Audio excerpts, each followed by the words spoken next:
लड़की गलती से उस समय में लौट गई जब उसकी माँ 18 साल की थी। उसी वक्त उसकी माँ एक लड़के की जैकेट उतारने में मदद कर रही थी।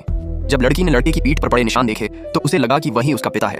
उसका पिता कभी अकेले विदेश चला गया था और उसे तथा उसकी माँ को छोड़ दिया था, जिससे उनकी जिंदगी बहुत कठिन हो गई थी। अपनी माँ का भविष्य बदलने के लिए लड़की ने तय किया कि वह दोनों को प्यार में पड़ने से रोकेगी। इसी सोच के साथ उसने फर्श से एक पानी की पिचकारी उठाई और कक्षा में दौड़ पड़ी। अचानक सामने आई लड़की को देखकर लड़के ने गुस्से में उसका हाथ पकड़ लिया, लेकिन लड़की गलती से उसके ऊपर गिर पड़ी। वह तुरंत उठी, अपनी माँ को अपने पीछे छिपाया और लड़के से पूछा कि वह क्या करने की कोशिश कर रहा है। तब लड़के ने अपनी जैकेट उतारी और कहा कि उसकी माँ ने उसकी स्कूल यूनिफॉर्म जला दी थी और वह सिर्फ मुआवजा चाहता था। तभी लड़की को एहसास हुआ कि उसने उसे गलत समझ लिया था और उसकी माँ ने तुरंत लड़के से माफी मांगी। उसी समय उनके शोर शराबे ने अध्यापक का ध्यान खींच लिया। अध्यापक की आवाज सुनते ही तीनों घबरा गए और छिप गए। जैसे जैसे अध्यापक के कदम पास आते गए, लड़का खुद खड़ा हो गया ताकि सबको बचा सके। यह सोचकर कि कहीं उसकी माँ इस वजह से उस लड़के से प्यार न कर बैठे, लड़की भी तुरंत खड़ी हो गई।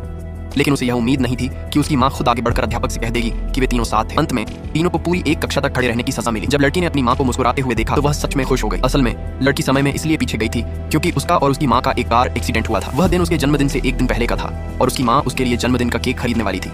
लड़की को लगा कि केक बहुत महंगा है, इसलिए उसने जानबूझकर कहा कि उसे केक पसंद नहीं है, लेकिन उसकी माँ ने फिर भी केक खरीद लिया क्योंकि वह उसे सरप्राइज देना चाहती थी। जब लड़की को यह पता चला तो वह गुस्सा हो गई और उसे लगा कि वह अपनी माँ की जिंदगी पर बोझ है, इसलिए वह मुड़कर चली गई। जब उसकी माँ उसे पकड़ने के लिए उसके पीछे दौड़ी तो लड़की ने पीछे मुड़कर देखा कि एक कार तेजी से उसकी माँ की ओर आ रही है। वह तुरंत दौड़ी और अपनी माँ को धक्का देकर बचा लिया, लेकिन खुद कार की चपेट में आकर जमीन पर गिर गई। जब वह फिर से होश में आई तो उसने खुद को उस समय में पाया जब उसकी माँ 18 साल की थी।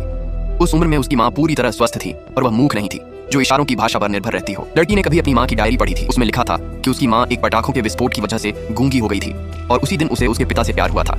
अपनी माँ को बचाने के लिए लड़की पटाखों की फैक्ट्री में घुस गई और तय किया कि वह खराब पटाखों को भेजे जाने से रोकेगी। लेकिन मजदूरों को यकीन नहीं हुआ कि पटाखों में कोई खराबी है। वे उसे बाहर निकालने ही वाले थे कि तभी वह लड़का आ गया और उसने उन्हें रोक लिया। उसी समय अचानक आग लगने का अलार्म बज उठा और मजदूरों को जांच के लिए जाना पड़ा। लड़की अपनी माँ को ढूंढना चाहती थी, तभी उनका क्लास मॉनिटर अंदर आया और बोला कि अलार्म उसी ने बजाया था।